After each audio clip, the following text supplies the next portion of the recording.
suis sûr qu'il était un petit peu déçu. Mais remarquez la manière douce avec laquelle il répond. Il leur dit, « Vous n'avez pas à connaître les temps et les moments que le Père a fixés de sa propre autorité. » Dit autrement, votre question, elle est légitime, mais ce n'est pas à vous de décider ça. C'est à mon Père. Dit autrement, laissez Dieu faire sa job. Si Jésus était né à Québec, c'est comme ça qu'il aurait dit. Moi, je suis né à Québec, c'est comme ça que je le dis. Hein? Ce n'est pas à vous autres de vous inquiéter de ça. Ça, c'est le travail du Seigneur, de votre Père. Vous, et là, il continue, hein? Mais vous, hein? Et il revient sur ce qu'il a déjà dit, vous allez recevoir une puissance. Une puissance! Hey! Oui, oui, oui, Seigneur! Et là, il ajoute, quelle puissance? Celle du Saint-Esprit qui viendra sur vous. Vous serez alors mes témoins à Jérusalem, dans toute la Judée et la Samarie, et jusqu'aux extrémités de la terre. Tout à l'heure, on vous invitait à garder une parole. Cette parole-là, elle est importante. C'est les Actes des Apôtres, chapitre 1, verset 8. Elle est importante, pourquoi? Parce qu'elle nous donne le plan de tout le livre des Actes. Vous allez recevoir une puissance, celle du Saint-Esprit. C'est ce qui va se passer au chapitre 2 des Actes des Apôtres. Et là, une fois que vous allez avoir cette puissance, vous allez être des témoins.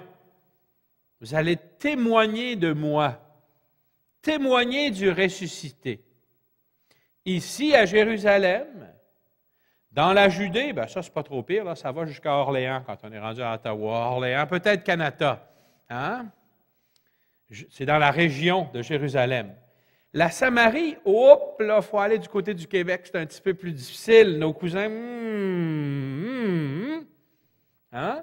Et jusqu'aux extrémités de la terre. Hop là, à vous préparer vos valises. Hein? Alors, c'est intéressant de tricher un peu. Je ne sais pas si vous êtes comme moi, quand je lis un roman, des fois, je trouve ça tellement intéressant, mais là, je triche. Je vais voir à la fin comment ça finit. Hein? Alors, si on triche un peu, puis on va voir au chapitre 28 des Actes des Apôtres, Pierre a disparu, ça fait longtemps, on n'a plus entendu parler depuis le chapitre 15. Donc, ça fait 13 chapitres que Pierre n'est plus là. Mais il y en a un qui a pris de la place, hein, qui a pris du pic, comme on dit chez nous, Paul. Toute la deuxième moitié des Actes, c'est Saint Paul. Et Saint Paul, qu'est-ce qui arrive? Il est à Rome, il vit chez un centurion romain. Puis il y a des gens qui viennent le voir. Est-ce que Rome, c'est les extrémités de la terre? Mais il y a des gens qui disent que oui, parce qu'à cette époque-là, Rome, c'était la grande capitale. Hein? C'était véritablement le centre du monde connu. Et donc, Paul avait atteint la capitale du monde connu. Mais la mission n'était pas finie, parce qu'il y avait bien des gens dans l'Empire romain qui n'avaient pas entendu parler de Jésus. Et là, on pourrait passer un vote. Est-ce que selon vous, maintenant, on a atteint les extrémités de la terre? D'une certaine manière, oui, hein, parce que l'Église a fait de gros efforts d'évangélisation. Puis elle est allée partout porter la bonne nouvelle, puis intéresser les gens. Mais regardons notre terrain à nous, au Canada actuellement. Là. Il y a des jeunes qui grandissent autour de nous qui ne le connaissent pas, Jésus. Il y a des gens qui, pour toutes sortes de raisons, refusent le message. Les extrémités de la terre, elles ne sont pas encore atteintes. Et si on prend au sérieux deux choses qu'on vient déjà de découvrir, d'abord que si Jésus a commencé à faire et à enseigner, et si l'Église, guidée par l'Esprit de Jésus, continue sa mission, bien, on a encore beaucoup de choses à faire et à enseigner à bien des gens. Et ce n'est pas nécessaire d'aller aux extrémités de la terre pour le faire. On peut commencer chez nous. Première chose, donc notre mission, c'est de continuer la mission du Christ, c'est de témoigner du ressuscité. Et pour que cela soit possible, bien, il faut s'exposer, non pas au soleil. Il y a des gens, c'est important de s'exposer au soleil, mais des jours c'est plus dur, hein? Mais s'exposer à cette puissance qui vient d'en haut, laisser l'Esprit Saint entrer dans nos cœurs. Comment est-ce qu'on fait pour se préparer à recevoir l'Esprit Saint? On se place-tu devant le Saint-Sacrement et on dit « Ah ouais, Seigneur, shoot! » Ça score autant que le Canadien dans ce temps-là. Hein? Ça ne marche pas. Ce n'est pas comme ça qu'on demande au Saint-Esprit de venir dans nos cœurs.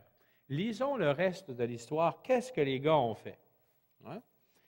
Alors, Jésus leur a dit, ça ne vous appartient pas, Dieu a sa job, laissez-le faire la job. Vous autres, vous avez une autre job. Témoignez. Alors, ils témoignent. Puis là, à ces mots, nous dit Saint Luc, sous leurs yeux. Et là, j'aimerais ça que vous comptiez combien de fois il est question de la vision des apôtres. Hein? À ces mots, sous leurs yeux. Une fois, si je compte bien, il s'éleva et une nuée vint le soustraire à leur regard. Est-ce que, comme moi, vous avez fait 2 fois qu'il parle des yeux puis du regard? Hein? Comme il fixait encore le ciel où Jésus s'en allait. 3e expression. Hein? Voici que 2 hommes en vêtements blancs, ça commence à ressembler à ceux qui étaient sur le tombeau vide, hein, se trouvèrent à leur côté et leur dirent, Jean de Galilée, pourquoi restez-vous là à regarder vers le ciel? On a dit à 4. Est-ce que je sais bien compter? Oui, il y en a qui comptent avec moi. Ce Jésus qui vous a été enlevé pour le ciel viendra de la même manière que vous l'avez vu s'en aller vers le ciel. 5 fois. Hein?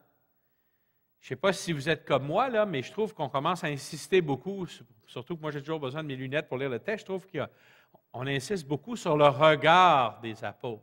Pourquoi on fait ça? On va aller faire un petit tour dans l'Ancien Testament pour comprendre ça. On va aller au 2e livre des Rois, au chapitre 2.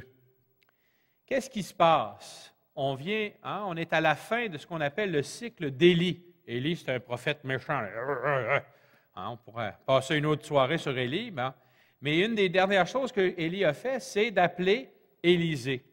Et puis là, un bon jour, Élie décide d'aller prendre une marche. Puis il dit à Élisée 3 fois, « Reste ici, le Seigneur m'envoie ailleurs. » Bon. Puis des 3 fois, Élisée dit, « Non, je vais te suivre. » Bon. Et finalement, à la fin, ils ne sont pas loin de Jéricho, et là, ils traversent le Jourdain. Alors Élie prit son manteau, le roula et frappa les eaux qui se divisèrent d'un côté et de l'autre. Tous 2 traversèrent à pied.